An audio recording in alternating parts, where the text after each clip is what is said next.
Sa tinguha nga masolusyonan ang illegal parking sa mga sakyanan sa kadalanan sa Davao City ug madisiplina ang ubang driver, sugdan na sa Abril ning tuiga ang pagpatuman sa lokal nga gobyerno sa wheel clamping ordinance. Ang ordinansa nagtugot sa paggamit og tire lock sa mga sakyanan nga illegal nga nakaparada sa mga nagunang dalan sa Davao City. Sumala ni Dionisio Obude, head sa City Transport and Traffic Management Office kun City TMO, nangandam na ang ilang opisina alang sa ipatuman nga ordinansa ug nabansay na sab ang sinta nila ka mga personahe nga mao'y mangclamp sa illegally parked nga mga sakyanan.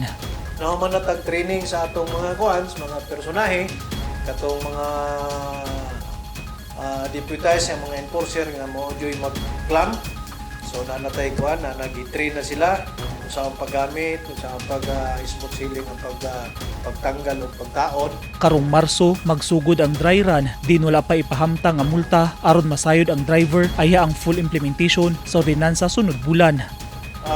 Gina-prepare po nato ang atong kuan, gina-prepare na po nato ang mga signages kay siyempre dili man ta pwede mag-implement sa atong clamping ordinance kung wala toy signages nga kining clamping zone siya dire, especially gikan sa Castillo, kanto sa Mayaswela, padulong dito sa Lasang. So natay almost 88 man siguro kay 16 ang gikan sa kanto Torres, Sandawa, padulong dito sa MacArthur, doon natay 16 ka signages dia. Kanya kining diri sa may Ikulan Drive, kining may John Paul, padulong dito sa kanto Ikulan Drive sa Tulip. So napo tayo 16 dia. So ubay-ubay ang gina-prepare nato karon ng mga signages. Dugang ni Abude, andam na sab ang gamiton nga mga ekipo alang sa wheel clamping ordinance sa Davao City. Ready na siya kay in fact dali naman lang kay na naman sabak. So ang tama-tama nga atong kuan ang atong kay April siguro maka fully implemented ang atong clamping ordinance. Lakip sa gina-finalize sa City TMO o lokal nga gobyerno ang sistema sa pagbayad o galing maklamp ang sakyanan aron dili mahasol ang driver.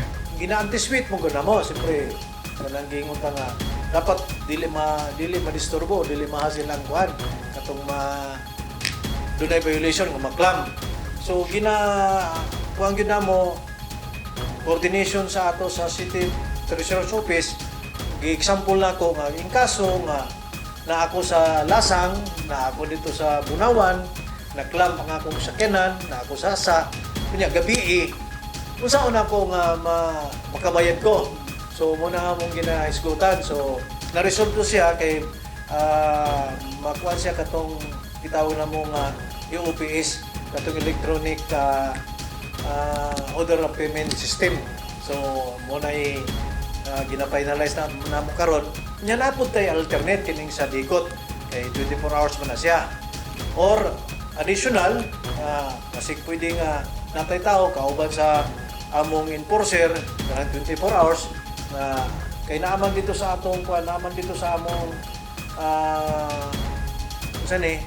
kining operational nato nga dapat nami butang dito nga notice nga kining sakyanan na clamp ayaw gi-attending ang padaganon, tawagi sa ning number. Pagtawagan ning number mo ato dito kay dili man pwede siya tanggalon kung dili gyud mo ma-settle, dili mo mabayaran. Ang pilot sa programa himuon sa mga lugar sa daang Maharlika Highway, Sandawa ug Ikulan Drive. Ubos sa ordinansa ana sa 2,000 pesos ang multa sa maklamp nga mga light vehicle ug 5,000 pesos alang sa mga truck, gawa sa 500 pesos nga multa sa illegal parking. Tingwa sab sa pag-implementa sa wheel clamping nga mapalambo pa ang kahapsay sa trapiko ug seguridad sa kalsada sa tibok Davao City. Eugene Hinutan, Newsline Philippines. Stay safe.